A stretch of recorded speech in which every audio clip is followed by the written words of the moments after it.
Alright, so I wanted to do a quick video on the Fox Float X, the new rear shock that's basically replacing the DPX2 in the Fox lineup. For me personally, the DPX2 has been an okay shock. It's not been great. I would never, if I was doing a custom build, I would probably never put that shock on any of my bikes.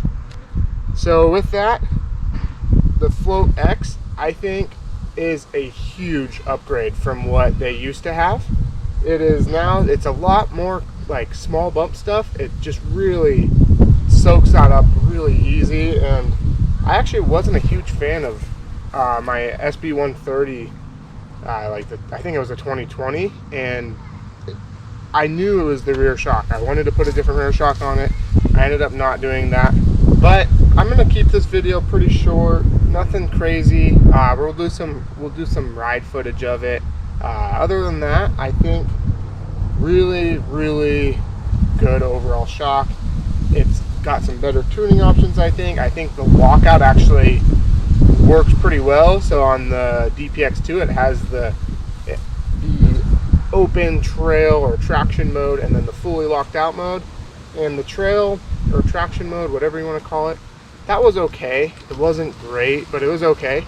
And the fully locked out, I didn't like on any bike that I ever had it on, which was, I think, about 4 or 5 bikes that I rode.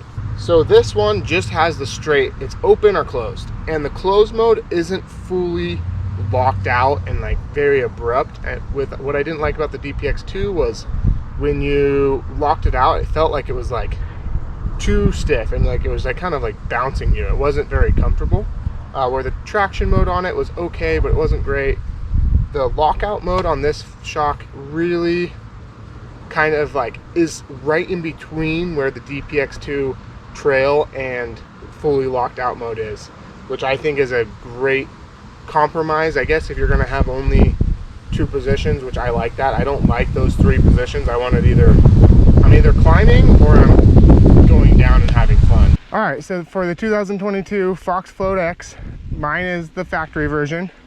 The Performance Elite will feel identical, just won't have the Kashima, which if you say that you can notice that, I probably won't believe you, but it does look cool. And then there's the performance version, which I actually don't think is a aftermarket option. I think it just comes on bikes. I may be wrong with that, but I couldn't find it online. Anyways, real quick for the climbing, we're just kind of flat and easy terrain to pedal on. The lockout mode is, I think Fox absolutely nailed it on it. It's pretty dang easy to switch on most bikes. Like some bikes will be a little bit more difficult, but it's still easy no matter where your lockout switch lays on your bike, because it's just open or closed, and that's a big bonus for me. And it does really well in the closed position, not being too locked out.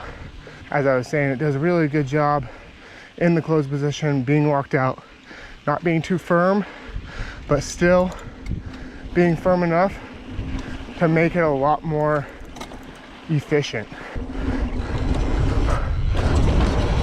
All right, so the Fox Float X on the descents just really is a plush feeling shock.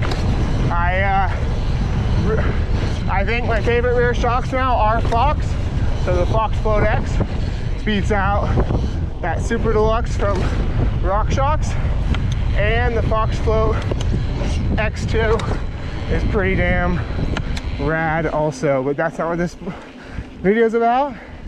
It's about the Fox Float X, which, if you guys are thinking about upgrading a shock, I think I've said it in this video before, just do it. It really feels good. All right, so overall on this rear shock, I'm gonna give it an awesome rating. I'm not gonna do a 10 out of 10 because I think I'd probably give it a 10 out of 10, but I'm just gonna give it an amazing rating. I love it. I really think that it is a big upgrade. Even if you have a DPX2 and it's a factory or whatever, going to a Performance Elite. So with that, go ahead and like and subscribe for more content like this. And like always, get out and ride, guys.